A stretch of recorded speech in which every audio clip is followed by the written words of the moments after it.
Друзья, всем привет!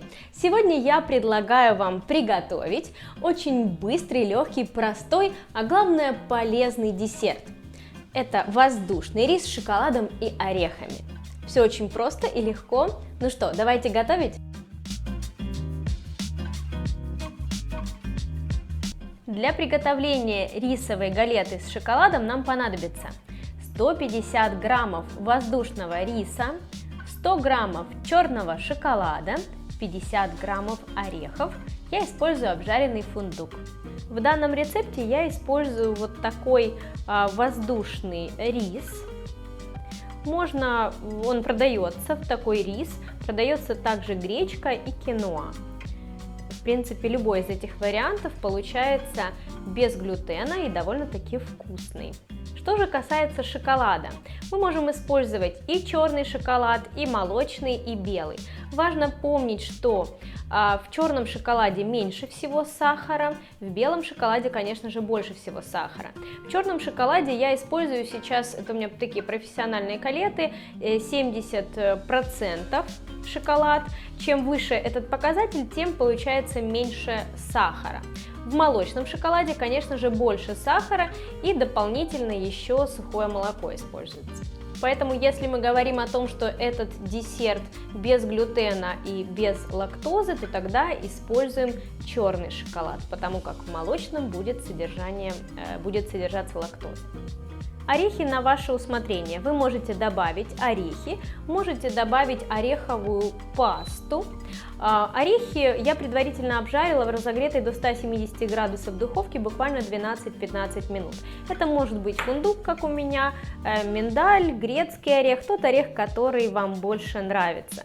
Можно добавить мелко нарезанную курагу и инжир. Орехи я предпочитаю подробить, отправляю их в маленький пакетик.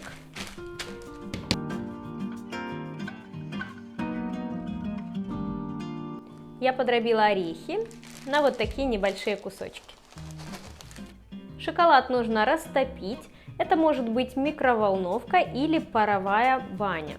Будьте осторожны, если микроволновка, то импульсно буквально по 20-30 секунд, так как шоколад визуально может не измениться, а уже сгореть. Поэтому буквально по 20 секунд перемешивайте и снова отправляйте в микроволновку.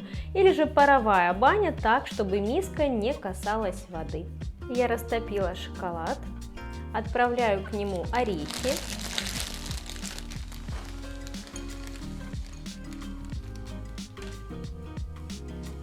Перемешиваем. Отправляем шоколад с орехами к воздушному рису. Как я уже говорила, рис я покупаю, использую его на завтраки, иногда с йогуртом, или делаю вот такие галеты. Вкусно можно с киноа или гречей. Гречка тоже вкусная получается.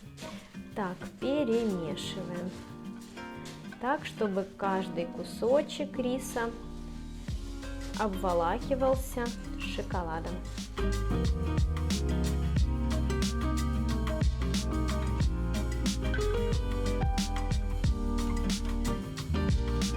Беру пергамент, металлическое колечко, у меня диаметр 8 сантиметров.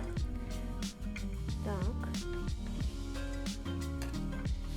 Выкладываю буквально такую 1 столовую ложку с горкой нашего риса в шоколаде. Ложечкой трамбую, чтобы ничего не рассыпалось, а хорошо склеилось. Так, готово. И вот так вот формирую печенье.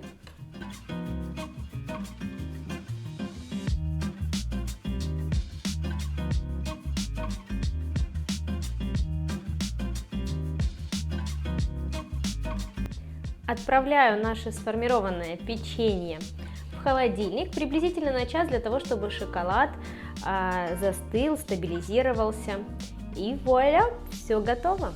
Наше печенье провело в холодильнике приблизительно полчаса, и оно готово. Шоколад уже застыл. Так, можем выкладывать. Хранить такое печенье лучше в холодильнике, чтобы шоколад не таял. Я тут уже отгрызла кусок. Не дождалась. Так. Насчет того, что печенье, шоколад липнет к рукам, это все потому, что шоколад не темперированный. А если вы хотите, чтобы такого не происходило, вы можете на моем YouTube-канале найти урок по темперированию шоколада и облить рисовые вот эти шарики, воздушный рис, облить темперированным шоколадом. И тогда он не будет клеиться к рукам. Но, в принципе, я не могу сказать, что это так прям критично. Тем более, если очень сильно хочется полезных сладостей. Вот. Здесь у меня два вида галет. Вот этот вариант, это тот рецептура, которую я вам дала. Здесь 100 граммов шоколада. А вот этот вариант, здесь в 2 раза больше шоколада. 200 граммов шоколада. И если вы уж такой сильно шоколадоголик, и вам захочется сделать их более шоколадными. Вот разломы. И тот вариант вкусный. Просто вот в этом в 2 раза больше шоколада. Выбирайте самостоятельно, какой для вас более приятный, вкусный. Ну вот, так быстро и легко мы приготовили с вами полезное печенье. А больше рецептов вы найдете на моем YouTube-канале, в моих книгах, на моих мастер-классах и на моем сайте. Друзья, подписывайтесь, комментируйте и давайте готовить вместе, как сладкое, так и соленое.